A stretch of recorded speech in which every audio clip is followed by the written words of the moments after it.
It was the best of times, it was the worst of times. It was the age of wisdom, it was the age of foolishness. It was the epic of belief and the epic of incredulity.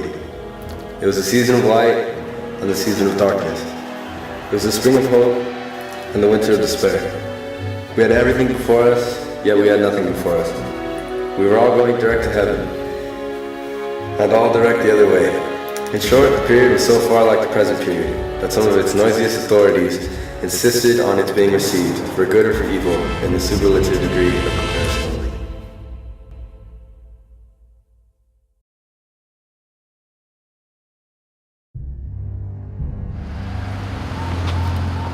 Wait, what's that? It's a message on horseback. I have a message for Jarvis, Lorry. Sounds like Jerry Pritchard. I'm Jarvis, Lorry. It's from TN Company.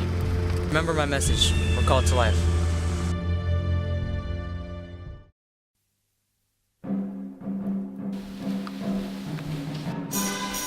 Excuse me, miss, but are you the one they call Lucie?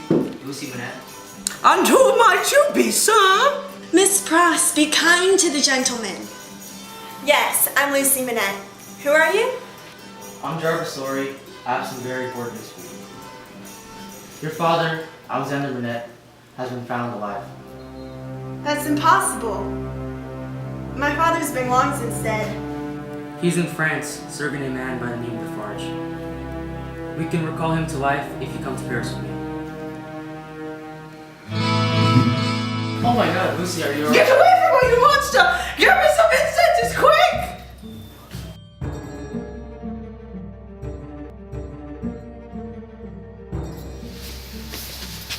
He should be right through here.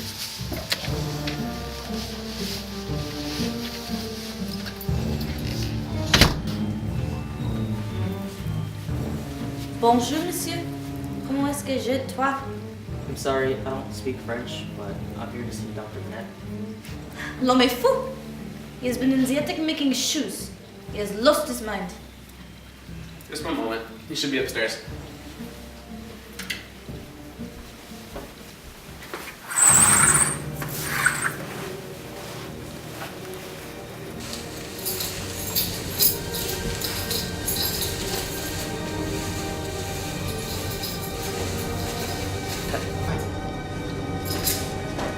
Oh, here he is.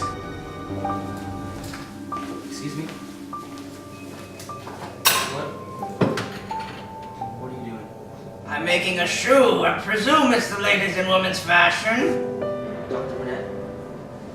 Do you remember your name? 105 North Tower. 105 North Tower. That is my name, sir. I've seen you before. Your hair. Lucie.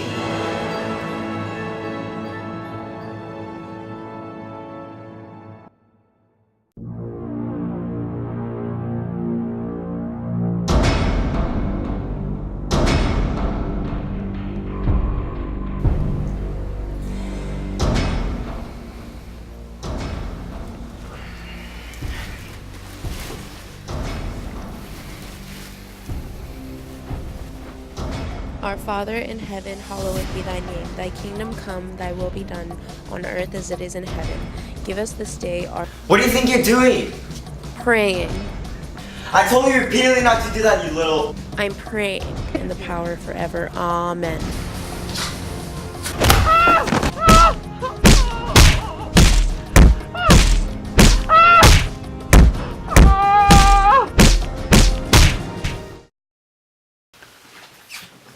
Cruncher, I'm glad you're here.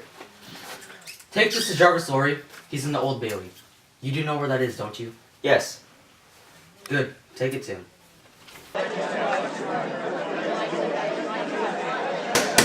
Order!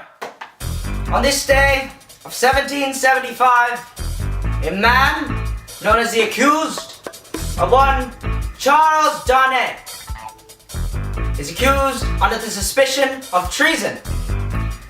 Penalty for this act is death. Mr. Darnay, how do you plead? Not guilty, Your Honor. Very well. May the witnesses who stand against the accused step forward? Mr. Lorry, what say you? I've seen the prisoner before, Your Honor. On a certain Friday night of November 1775, did your job require you take a mail coach from London to Dover? It did, Your Honor.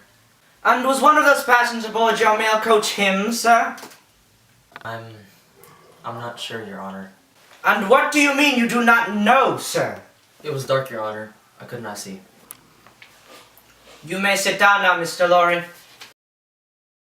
Dr. Manette, have you seen the prisoner before? Yes, Your Honor. He visited me in my house in London 3.5 years ago. Can you identify him as the man that you met on the boat to Carriage? Or verify that he had a conversation with your daughter? I can't do either, Your Honor. Dr. Manette, were you imprisoned for a long period of time in a French prison without a trial or being rightfully accused? This is true, Your Honor. You may sit down now, Dr. Manette.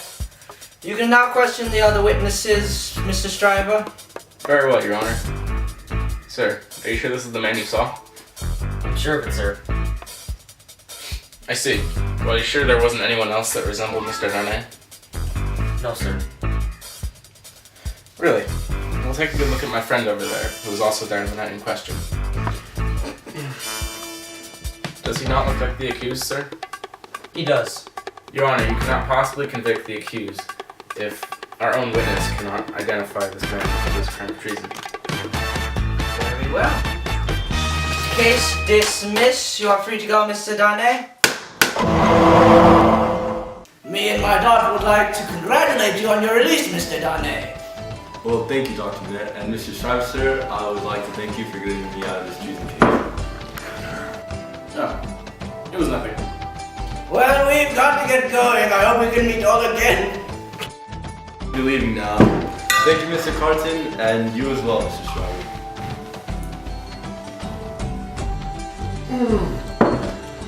Anyway, have a drink with me, Mr. Stryver. Very well, Sydney. How long have I known you, Stryver? Well, Mr. Jackal, we were students in Paris. You were probably too drunk to remember at the time, though. Right.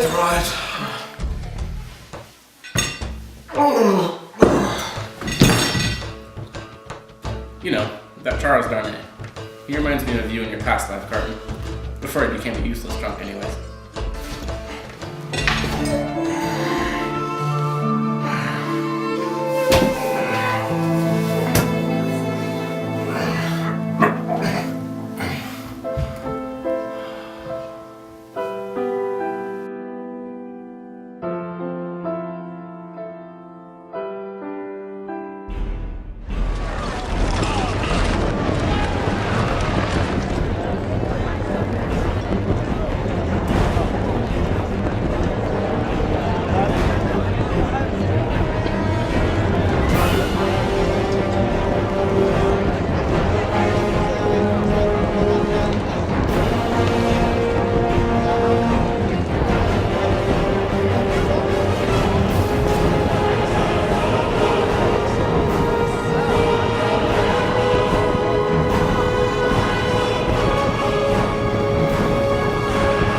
Vive la révolution!